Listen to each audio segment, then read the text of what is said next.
Semua doa di Al-Quran istimewa, ada peruntukannya. Tapi ada salah satu ayat yang bisa memberikan inspirasi kepada kita, diterapkan di setiap kehidupan, termasuk ketika akan berinteraksi dengan Al-Quran. Doa ini tercantum di Quran surah ke-21 Al-Anbiya di ayat 87 sampai 88 pada kisah Nabi Yunus alaihissalam. Dari 83 sampai 84 Nabi Ayub alaihissalam, Nabi Zakaria yang kemudian selanjutnya 85, 86, 87, 88-nya kemudian masuk kepada kisah Nabi Yunus alaihissalam. Wa dhannuni idh dhahaba mughadiba wa dhanna an lan naqdir alaihi fanada fi dhulumati an la ilaha illa anta subhanaka inni kuntu minadh dhalimin. Nah, ini dawamkan doa ini. Termasuk kalau kita ingin berusaha berinteraksi dengan kebaikan. Kayak kita misalnya mau coba menghafal Quran, kayak kita mau coba membaca Quran dengan baik, atau kita coba misalnya mendapatkan kesuksesan dalam pekerjaan, atau kita mengatasi gangguan dalam kehidupan. Ini masuk semuanya. Kenapa? Karena dasar pertama, ini ada 3 bagian di doa ini yang penting kita garis bawahi. Pertama, la ilaha illa anta. Ya? Awas. 2, subhanak. 3, inni kuntu minadh dhalimin. Jadi kalau kita zikirkan misalnya la ilaha illa anta subhanaka inni kuntu minadh dhalimin, la ilaha illa anta subhanaka inni kuntu minadh dhalimin. Kalimat la ilaha illa anta, yakni la ilaha illallah, ini dasar semua kehidupan kita. Dahsyatnya kalimat ini. Ya, dari kalimat inilah kita tercipta. Dari kalimat inilah kita diminta untuk beribadah. Makanya beliau tadi menyitir Quran surah ke-51 Ad-Dhariyat di ayat ke-56. Wa ma khalaqtul jinna wal insa illa liya'budun. Tidaklah aku ciptakan jin dan manusia kalian kecuali untuk menyembah aku.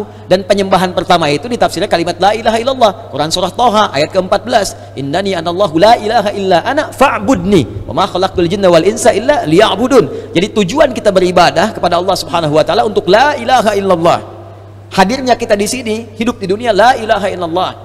Bahkan orang berjuang jihad fisabilillah sampai wafat karena la ilaha illallah. Bahkan orang kalimat terakhirnya dalam hidup untuk la ilaha illallah. Kalimat akhir hidupnya, man qala la ilaha illallah fi akhir hayatihi dakhala al-jannah. Kalau ada orang bisa mengucapkan la ilaha illallah akhir hidupnya, dijamin oleh Nabi sallallahu alaihi wasallam dengan lisannya masuk surga.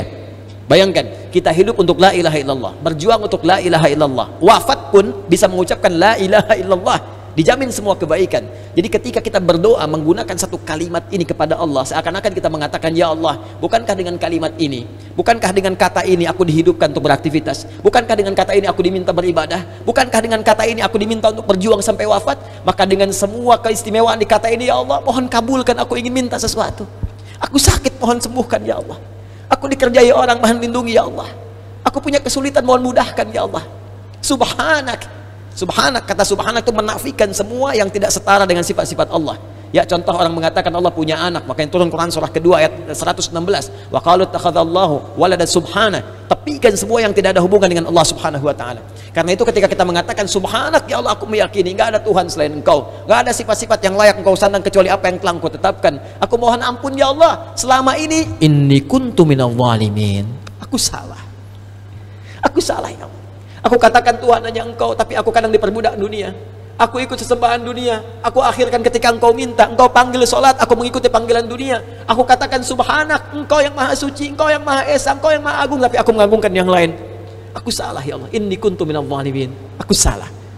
Nah, kalau kita dawamkan doa ini dalam kehidupan, la ilaha illa anta subhanaka inni kuntu minadh dhalimin, maka satu kalimat ini adalah kalimat yang sangat indah yang bisa mempercepat doa. Tahu dari mana ini semua? Jawaban ayatnya, lihat ayat selanjutnya, fastajabna, istikhdami fa, harfu atfin rabitin baina syai'aini bila hudud. Cepat, huruf yang mengikat dua peristiwa dan berlangsung tanpa jeda. Peristiwa pertama berdoa, peristiwa kedua jawaban dari doa.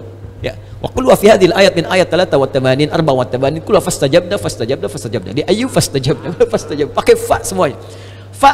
Fastajabna, kami akan cepat jawab. Fastajabna, kami akan cepat jawab. Ya, jadi ketika Yunus alaihissalam memohon kepada Allah, jawaban dari Allah langsung mengatakan, siapa yang mengucapkan man qala la ilaha illa anta subhanaka inni kuntu minadh dhalimin fastajabna, kami akan jawab, kata Allah Subhanahu wa taala. Ya, ya, lalu apa yang terjadi kepada Yunus alaihissalam? Fanajjainahu minal gham. Ya, kami lepaskan dari kesulitan hidupnya.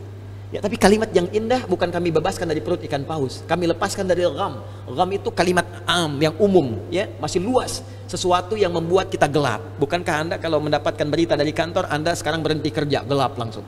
Padahal harinya siang. Ya, bisa kepleset di jalan, gitu kan? Lamaran ditolak langsung gelap, gitu kan? Itu gham namanya. Wa kadzalika nunjil mu'minin. Demikianlah kalau ada orang beriman setelah ini mengamalkan doa yang sama, kata Allah, kami jamin kami akan kabulkan seperti aku mengabulkan doanya Yunus alaihissalam.